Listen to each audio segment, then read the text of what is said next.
It does involve the Michigan Wolverines. Not particularly surprising. They won the Big Ten championship game Saturday in emphatic fashion, topping Iowa 42-3. It was tied for the second largest margin of victory ever in this conference title game.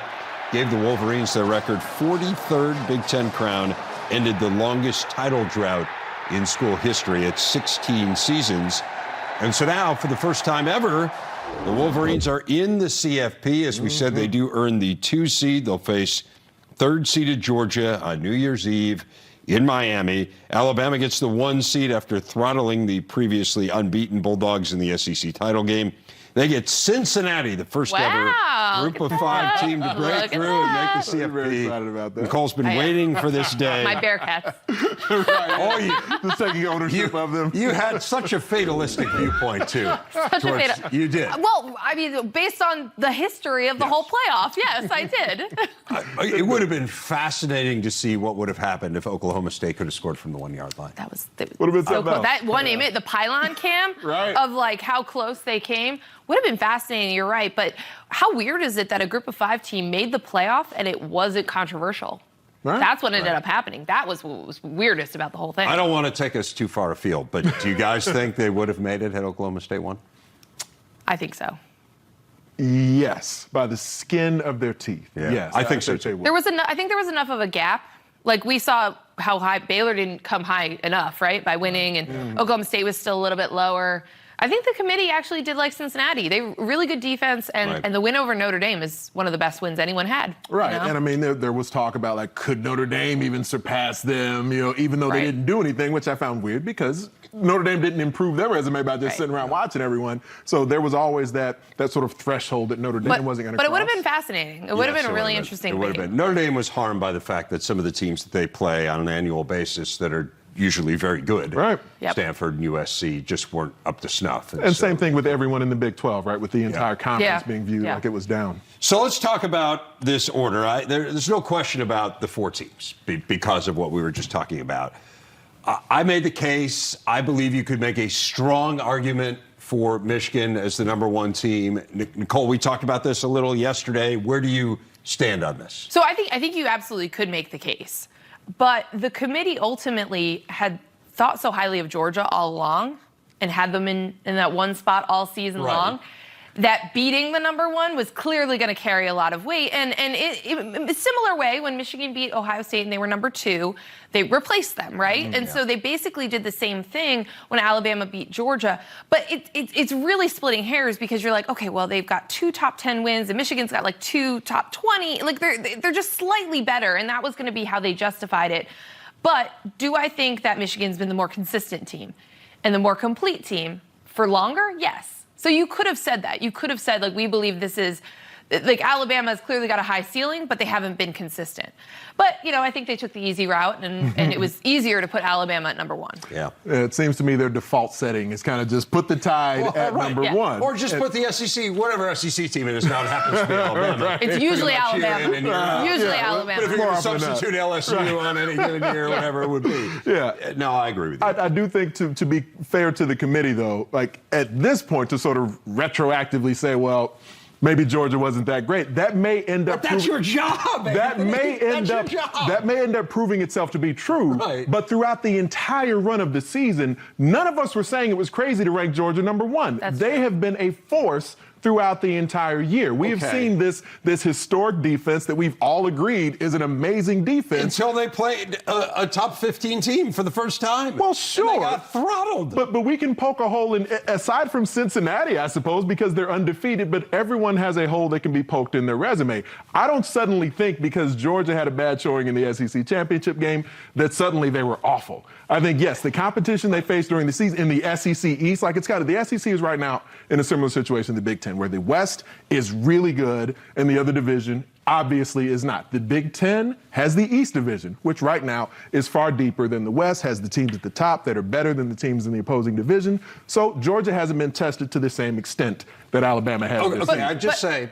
Dave, I'm more on your side on this. Yeah. Okay, Clemson is their best win. Yes. Yeah. And everyone was, I mean, listen, Dabo, they might win 10 games. So it's not like down Clemson was really down. Right. Like they still won a lot of games. But that was a game that didn't have an offensive touchdown. Yeah. Like, we're trying to figure out, okay, I still think the defense is good. I think this is one quarterback, one offense that torched them. I think there's a blueprint. I think there's ways to do it. But my question is, offensively, they put up numbers against bad defenses and mediocre defenses and just okay defenses. So there wasn't a ton to, hang that hat on if you wanted to say that. I think you could have said, okay, we really do start from scratch. So we're looking at the body of work for Georgia. I don't think they were going to do this, but you could have done it because that is what the final ranking's supposed to be. You are supposed to say, okay, so yeah, Florida, Kentucky, and these teams that we thought were better ended up not being that good. You're supposed to do that, but instead they end up getting, just like all of us do with the preseason polls and early season rankings, it ends up coloring a lot of those early and mid-season wins where you think they're better than they are, and then you look back and you're like, wow, that isn't even a top 25 win. But I think there's someone on some other channel somewhere right now saying, well, why would Michigan have even been considered for number one? So they beat Ohio State. Ohio State lost at home to Oregon, and Oregon got thumped twice by by Utah, who ended up winning the Pac-12. No doubt. And again, everyone's resume has holes in it. Yeah, no doubt. And again, and I think you can also make the argument on Michigan. They easily could have lost to Nebraska. Yep. They got taken to the wire by Rutgers. But again, you can poke holes. I mean, look at Alabama. Nearly lost to Auburn, LSU, Florida, Arkansas, who's pretty good. Yeah. But I think that the problem for me is just that it is like this circular, self-fulfilling logic. So if you say to yourself, we believed all along that Georgia was the best team, and we're not going to reapproach that on the last weekend because we just believed all along they were the best team, even though they haven't beaten anyone in the top 19 in our rankings, or top 18. I think the highest ranked team they beat was 19, right?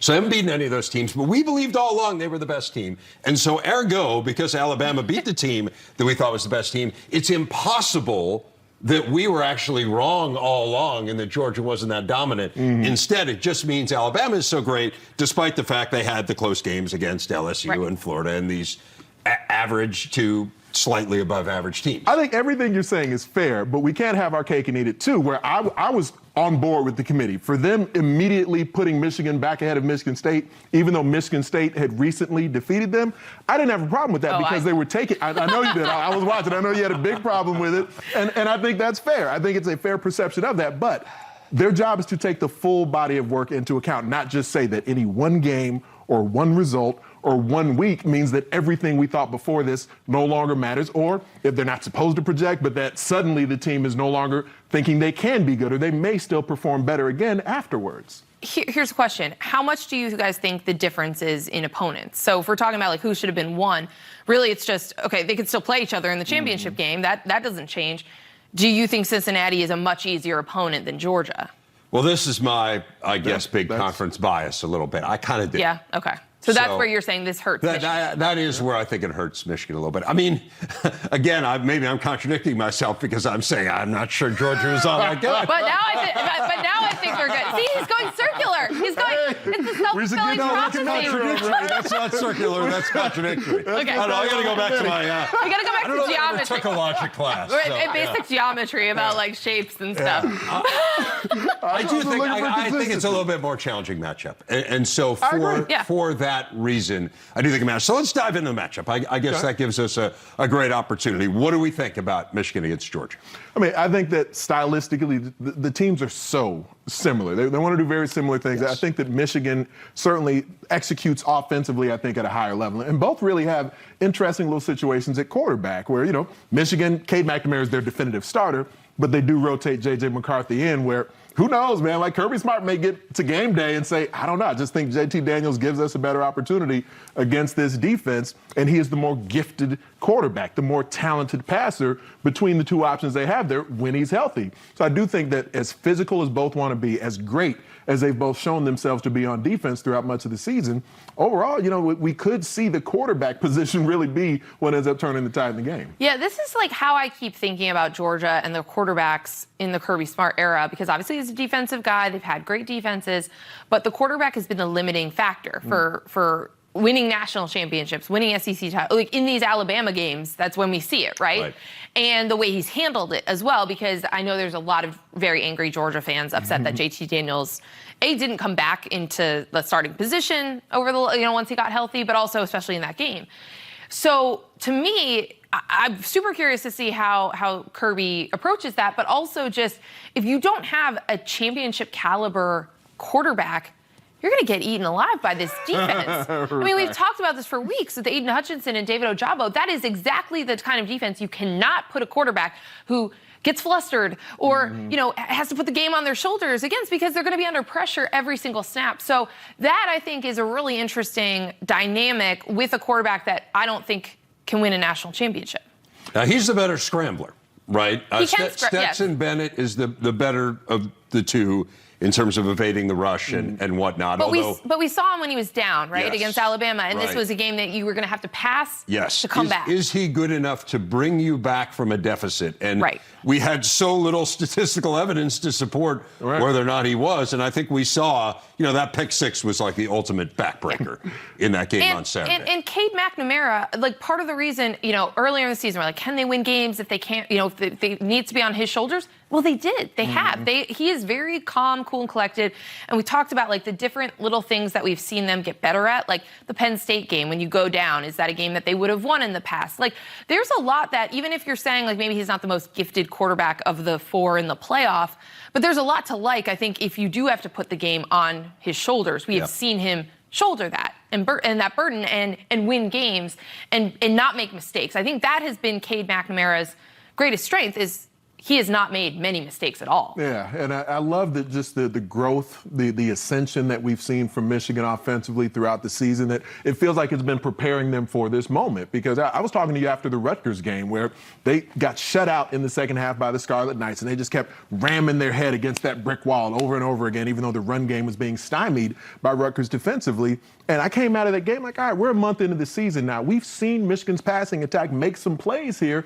Just, maybe not let Cade cook, but let him bake a little bit. Like, get him Let me a prep chef. Something like that. Preheat the oven a little. I think something was more available to them, and they started to access that more and more as the season went on, and I think it paid dividends for them. So going into this matchup between the two passing attacks that may end up having to play a big role, I don't have any doubt Michigan should feel better about their throw game than Georgia does. Yeah, it's interesting, though. You do wonder a little bit about whether they will be able to run the ball on Georgia, because the way that Alabama beat them was shredding them through the air. And we have learned, to your point, Michigan is more than capable of throwing the ball. But what you said at the very beginning, they want to run it. Their default setting is to run it, and Georgia's tough to run the ball on. Yeah, I mean, so this is when you start talking about Georgia, you start with the defense for a reason, and Jordan Davis, defensive tackle, terrific. He's going to get some Heisman votes. I mean, he could be a finalist. And then Nakobe Dean is maybe the best linebacker. He's their best linebacker. He won the butt kiss. He might be the best linebacker in the country. And they've got guys. They've got a bunch of pros all over that defense. So that's why it was so shocking to see Alabama do it, because you'd seen other people try to pick their poison against that defense and couldn't figure it out. So I do think that's a potential issue for Michigan. That's a potential challenge for Michigan. But we have seen them devote so much time and energy to this run game, and to do it and to do it and to do it to the point where everyone knows you're going to do it and you're still going to do it and you're going to do it better than them. So I think that it is, as you said, Anthony, preparing all season to be in a position where this is going to work, even when you do play much better defensive fronts. And I thought that, between Josh Gaddis and whatever influence Jim Harbaugh had on their offense during the season for Michigan, I think that, like we went into the Big Ten championship game, and I was saying it to Dave last week, where I anticipated Michigan would maybe call their players into some aggression with like trick plays, reverses, what have you. And they did that very early in the game against Iowa, which made perfect sense. I anticipate this matchup where maybe they'll kind of tenderize the meat a little bit early, even if it is stymied because you're just running, directly into Jordan Davis over and over again, then setting up some play action opportunities, setting up perhaps the strike play after you've maybe gotten them even sideline to sideline a little bit. Like, some folks talk about whether Jim Harbaugh's influence on the offense is so much that it's a spread version of what they used to do. And I think some of that is true, but you still do see, jet sweeps. You see some lateral elements that weren't there before. So this melding of Josh Gaddis's influence with what Jim Harbaugh used to be in the past, I think makes Michigan not only a very complete offense with the throw game and the run game, but a very versatile rushing attack. We saw that reverse to A.J. Henning where he's out the gate with that speed sweep. I mean, those are things Michigan didn't used to do that can really keep Georgia at bay early. A lot of cooking metaphors, tenderizing the meat. I'm very hungry. I do want to ask you guys, because I asked the question at the beginning, and we're obviously going to have a lot of time to talk about it, but how good a chance do you give Michigan of winning this whole thing? Oh, the national championship. The national championship. Oh, I think they've got an outstanding chance. Like I've been making the case that I'm fine with Alabama being number one. If I was in the committee room, my case would have been for Michigan as the top team in the country, specifically to the point Nicole was making there at the end. You look at the month of November into December. There's no team who's been more consistently excellent than the Wolverines. So, yes, I think Michigan will win it all. I think they've got a really good chance to. We've talked a lot about this. All of these teams are flawed. Everyone's got flaws. You don't have an LSU in 2019 that was just so dominant on both sides of the ball. You didn't really think anyone had a chance. So, yeah, absolutely. I mean, this is not Nick Saban's Alabama team of last year or the year before, or right? Like Clemson with like Trevor Lawrence. Yeah, there's a lot of opportunity for Michigan, and they are playing their best football. Traditional football can get it done this year. I am with you guys. We're going to be a special team, or how did you know that they would refocus? And it's the same qualities, and I love this team. There's no team I love more than this team, but it's the same qualities. I think back to the USD team we had in 2005 and 2006, and the Stanford team in 2009 and 2010, and the 49er team 11, 12, and 13. It's just the way they approach it. They give it their best every day. Nobody's entitled to anything. But as I said, when you're around a group of guys that attack everything, the way they attack their schoolwork, their practice, and they want to give it their very best, I mean, you got a good feeling it's going to happen. But nobody's owed anything, and they did a tremendous job earning it. They did indeed earn it. By the way, good to hear the Toreros get a shout out. USD, as Jim Harbaugh took us through all of his progression. But here is a team that was picked fourth in its own division in the preseason, now making the Final Four. How unlikely a story is this in your mind? Historically, looking at the historical context of Michigan, it shouldn't be surprising. Right. But our expectations coming into this year were definitely exceeded. And, we knew that the Big Ten East would likely be very good and very deep. But who knew Michigan State would be as good as they are and Michigan ascending in the way that they did by the end of the year? I mean, it's exceptional because of what set it up. Him in the offseason, he takes the pay cut. The program is still behind him. But I think that storyline is part of what the players, I think, to some extent fed off of as well. And we were just talking about the offense, how, the Gaddis system merges with the Harbaugh system and this version of kind of the modern Michigan offense. It's still got some of those historic sort of principles to it where they're going to ram you in the nose and push you around. But it does have these spread sets and it does have the jet motions and everything else. I love that he has been given this opportunity to take the time to set this up, and the success they had on the field this season that continued to ascend, just like, sort of the arc of his time with the Wolverines and leading the program. So I went back and was reading some stuff that I'd written in the preseason because I did want to say, like, how did we feel about this Michigan team coming in? And, I was reading some preseason predictions, and everyone picks Ohio State because in the same way I kind of, always default to Alabama in the playoff because until proven otherwise, like, you just give them the benefit of the doubt. But I picked Michigan to be a little bit of a dark horse just because they weren't ranked. They weren't ranked. People did not have high expectations. Everyone was wondering if this experiment was going to work, right? So Harbaugh takes this pay cut. They bring in all these young assistants, but it's mostly the same roster. So you're like, is this actually going to work? And that was the big question, right? But no one felt confident. No one wanted to say it's for sure going to happen because you haven't really seen programs totally reinvent themselves with still the same head coach. We're so often seeing coaches get fired and you bring in someone new. Right? Like, maybe change. Previous generations back in the day. That doesn't happen anymore. And now, you've seen a little bit of it. So we were seeing it in Lincoln as well right now, where you're saying we still want the head guy there, but let's question and reevaluate everything below that. But we didn't know if it was going to work. And so I was just reading about the uncertainty of all of that. I think we didn't do metrics. We didn't do these, like, predictions, percentages of will they make the playoff. But it was a year where people were not thinking that this was possible. They were just trying to figure out if they could win some games with a totally revamped staff. I'm laughing when you say we didn't do percentages of whether they could make the playoff, because you do know what the ESPN FPI. That was the one that they were all, the players were all like quoting. 0.0% making the playoff. Really? Maybe. How can you? Okay, so I Shouldn't just you want to put say. 1% just to be safe? You have to. Okay, like there should be an input into the thing. Like, is this a historically strong program? Right. Do they have some All-Americans? Have they won the most Big Ten titles Do they of play any school? in a division? In a power conference? Kansas. A division? Like, if you want to go 0.0 with Kansas, I'm okay with that.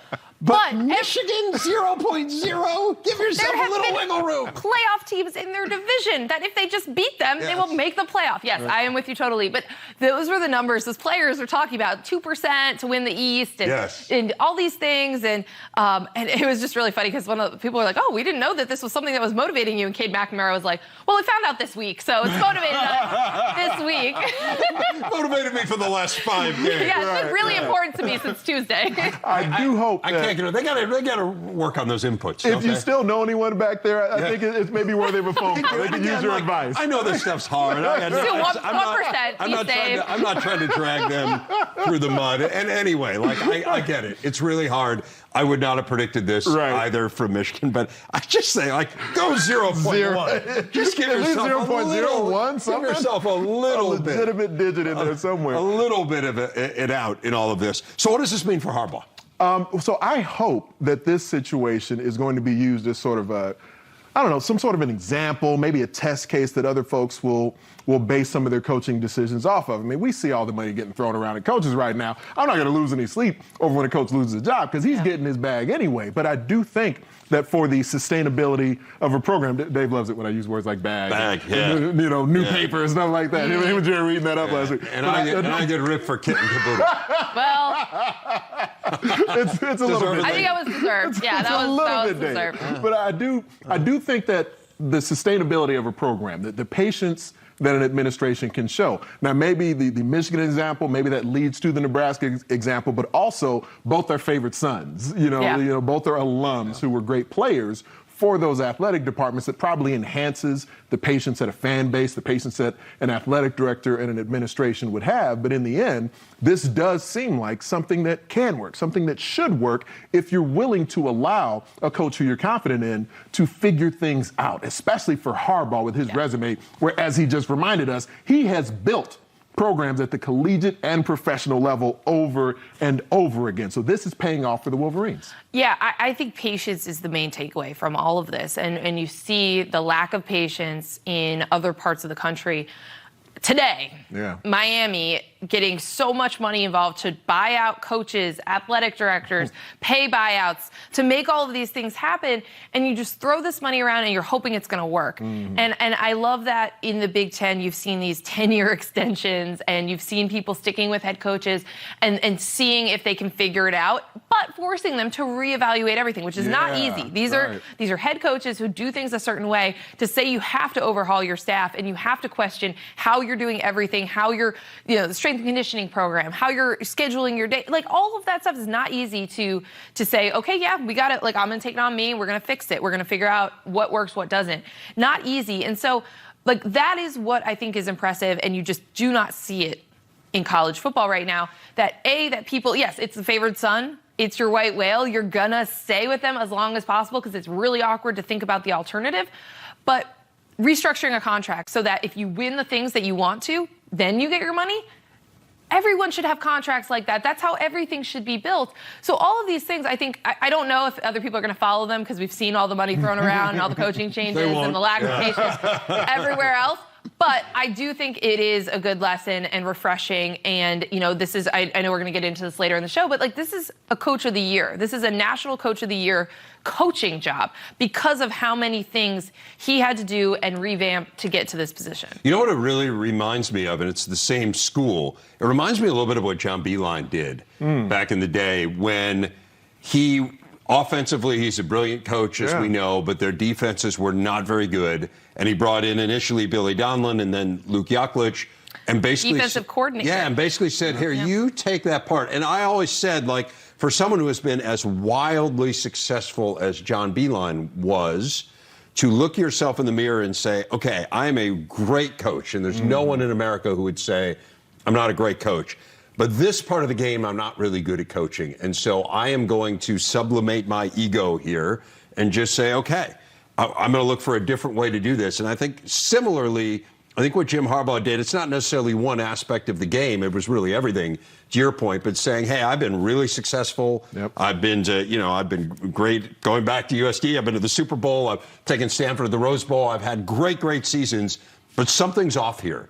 And I have to be willing to look myself in the mirror and say, you're not getting this quite right, but I believe in myself, and I'm gonna figure out what I can do to make it right. And it got to the point last year, year before. I mean, think about the way that people were looking from the outside in, saying maybe Michigan just can't be Michigan again. Like it wasn't even necessarily just Harbaugh, but they were saying if Harbaugh can't fix it, is this the era of college football? Yeah, and Michigan just can't be in that upper echelon. Like, that's where we were. Yeah. As you know, that strikes me as absurd. Yes. Yeah. But I've been saying that on this show from day one. Yeah. It's but that's absurd. But that's where the conversation was. Yeah. And I think that it's sort of multi-layered, because I think where Michigan is right now, finally taking down the Buckeyes under Jim Harbaugh, winning a Big Ten, making a college football playoff, I don't think that means they have arrived on the same current status with the Buckeyes at the moment.